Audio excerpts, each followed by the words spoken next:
Love is not love which alters when it alteration finds, says Shakespeare in his sonnet number 116, which is generally taken to be his definition of love, which is why this is seen as distinct from other sonnets which deal with some other kinds of issues, complaints, his relation with his lover, beloved, etc. But in this, there is a definition of love. Shakespeare's eminent contemporary, there were many, it was really a golden age for a classicist like me. There was Philip Sidney, there was Marlowe, there was Ben Jonson, but then there was also John Donne, 8 years junior, younger to Shakespeare. And today we will have a look at John Donne's very famous poem, Valediction forbidding mourning. In this poem also, he attempts a definition of love like Shakespeare did in Sonnet 116, and I would say that both this poem try to point towards the eternity of love and the existence of love beyond physical measure, which is slightly uncommon because in both these poets' other poems, love is or other poems and writings, love is often very much physical, it is sexual, it is sensual. But then in this poem, and then Shakespeare's Sonnet 116, love is almost spiritualized.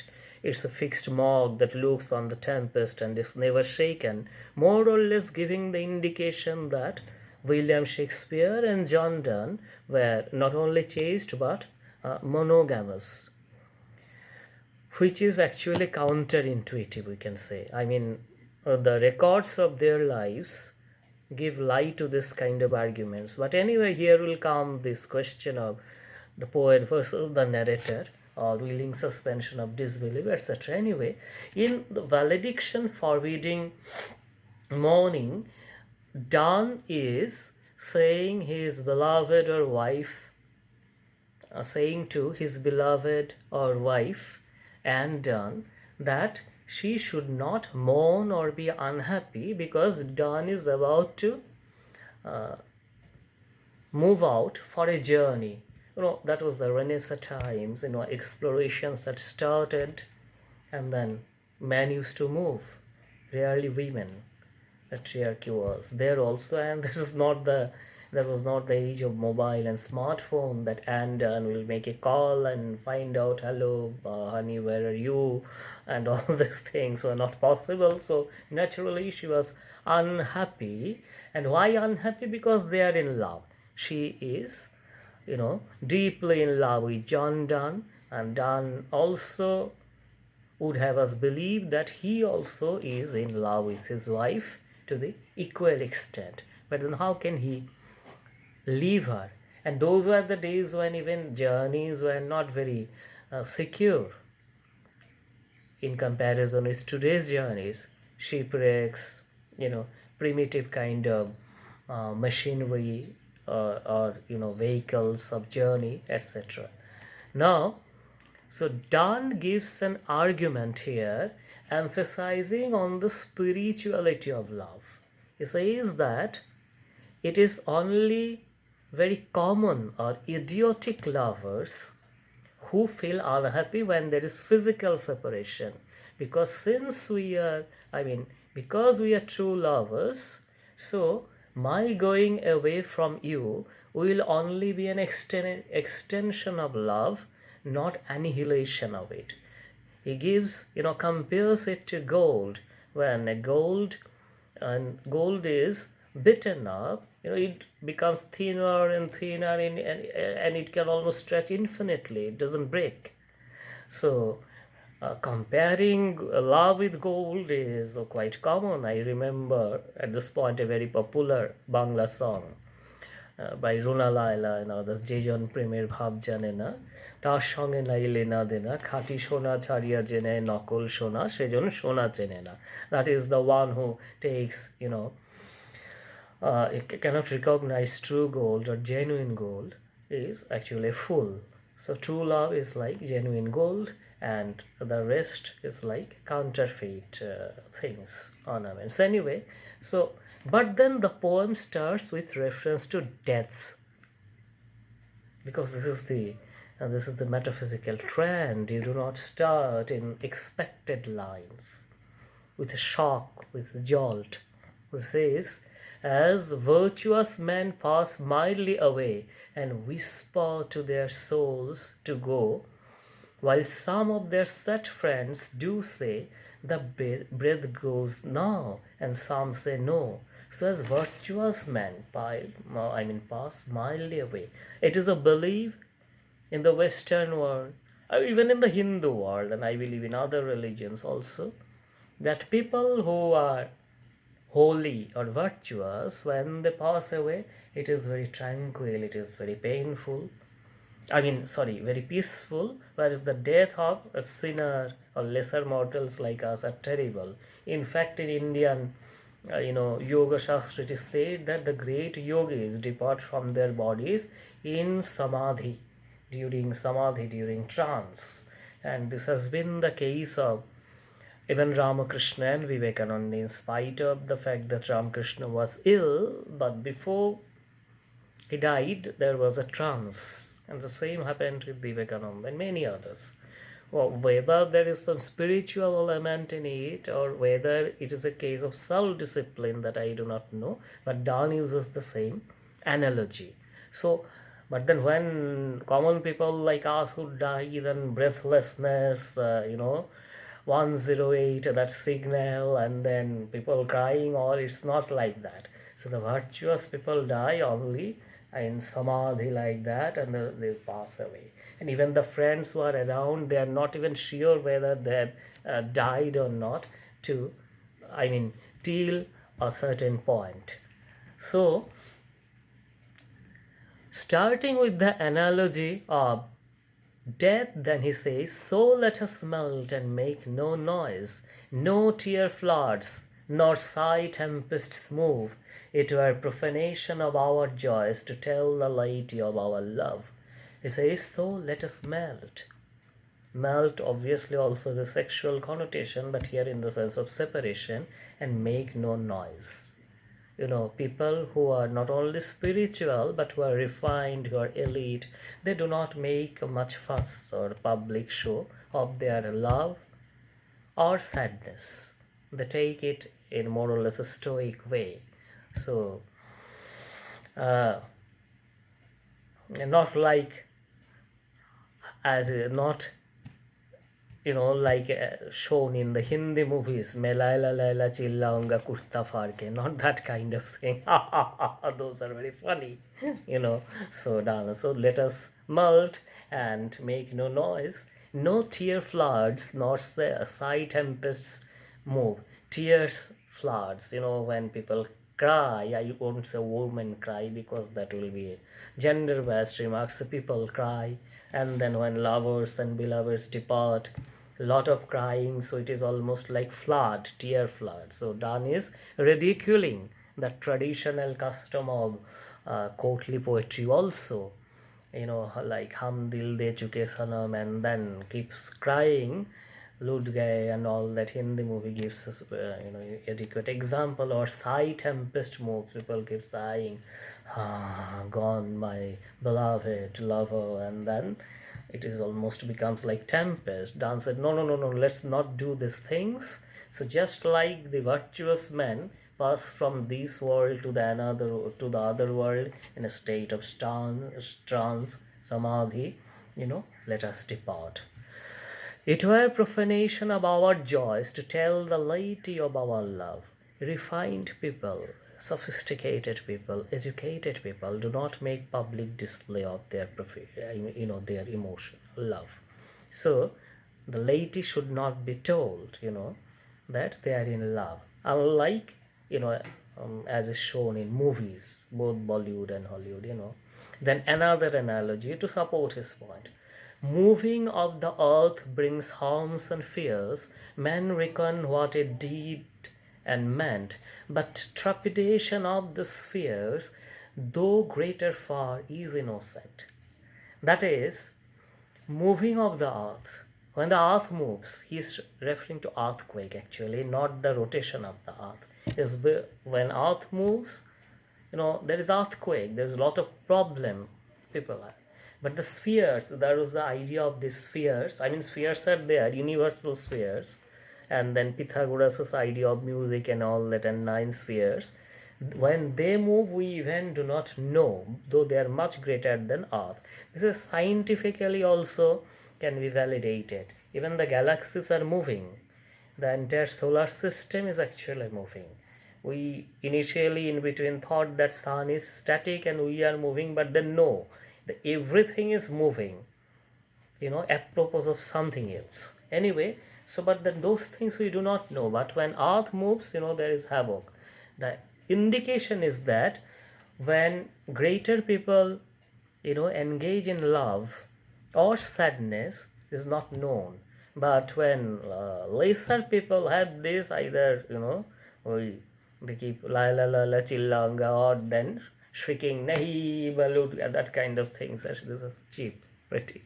So, I mean, not pretty, I mean petty, cheap and petty things. So, sorry.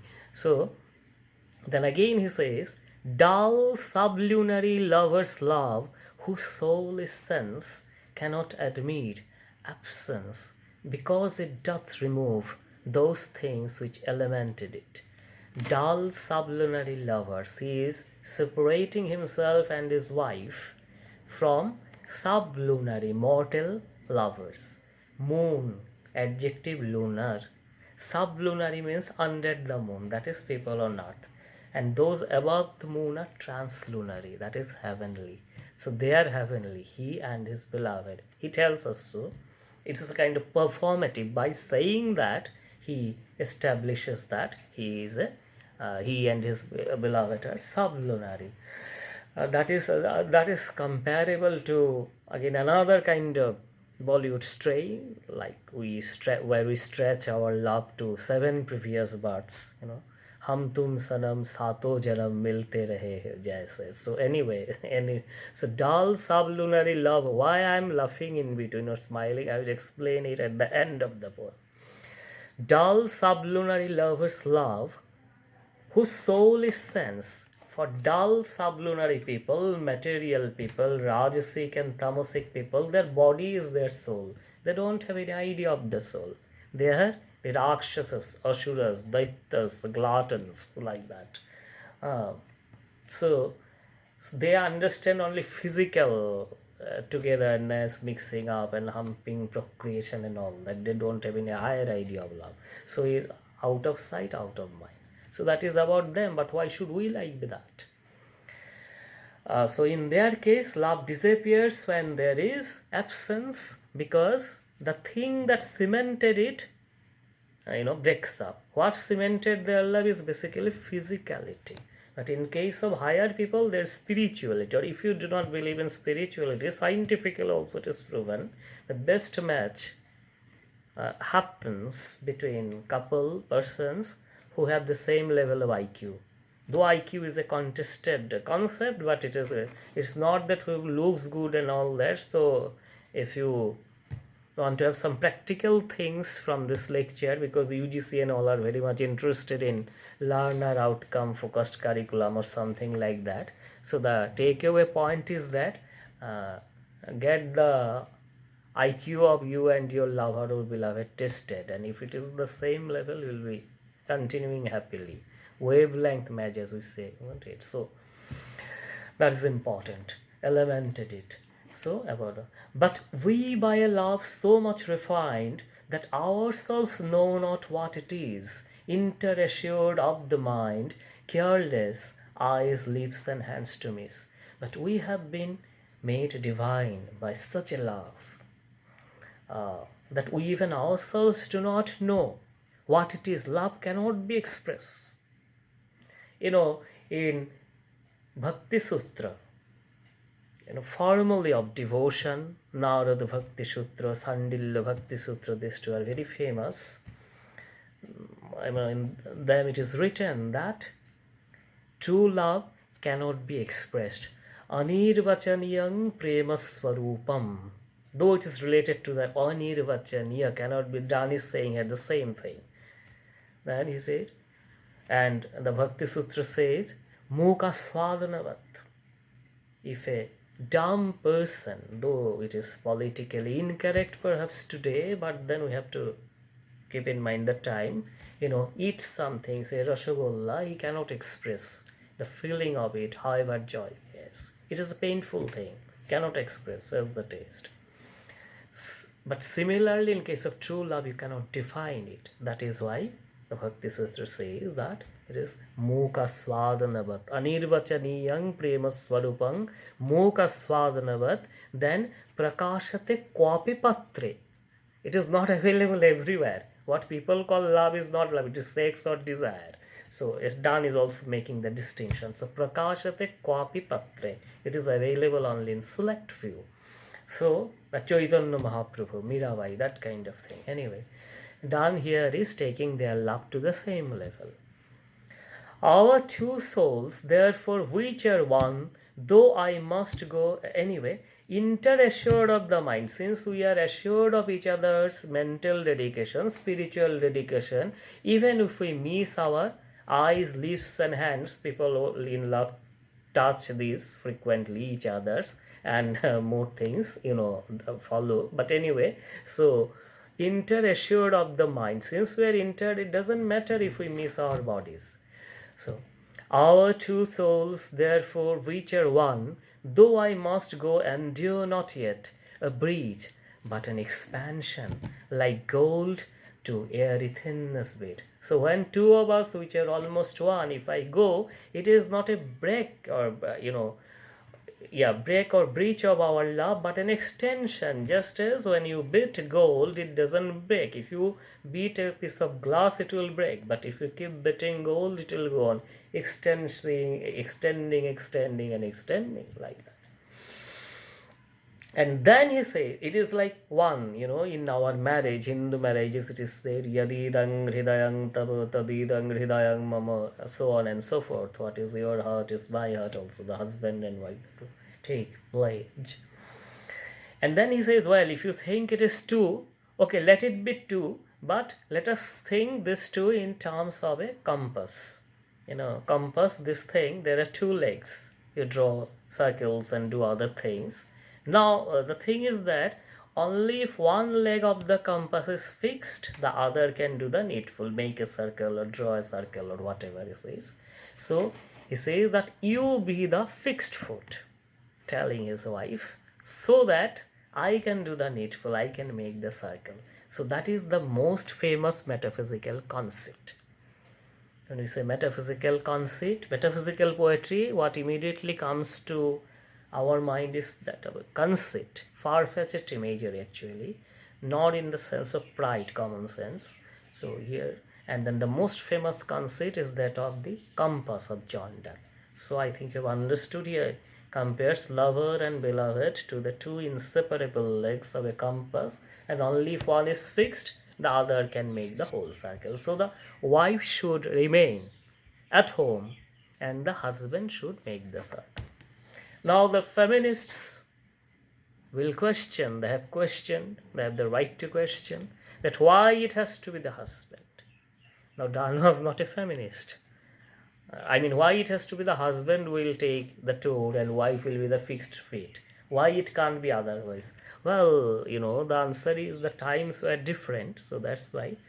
Anyway, to do justice to that, I myself have reversed it. Generally, most of the times, I stay at home and my wife, becomes the rotating leg of the, or moving leg of the compass. So this is my tribute to John Donne as well as feminists, because so that way I have rewritten John Donne quite a few times.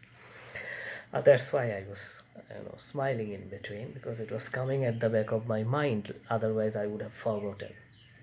And threw it in the center seat, yet when the other far doth roam, it leans and hearkens after it and grows erect as that comes home. So naturally, when one foot is fixed, the other will be making circle, but only with reference to the fixed feet. And finally, it will come home. When the journey is finished, we close the compass, it will come together. Such wilt thou be to me who must, like the other foot, obliquely run. Thy firmness makes my circle just, and makes the end where I began. So if you are firm, only then I can make the circle perfectly and then come back to the point from where I started. Yes, there is a problem here, but let us take it at the face value because it's more than 20 minutes already. I cannot upload it later due to network issue. So, so only if you are fixed. So if we go away, our wives or say our husbands, speaking from point of view of women, if they're worrying about us continuously, then that gives worry to us also. In spite of it is notwithstanding the fact that today we have mobile, it has made the things all the more complicated.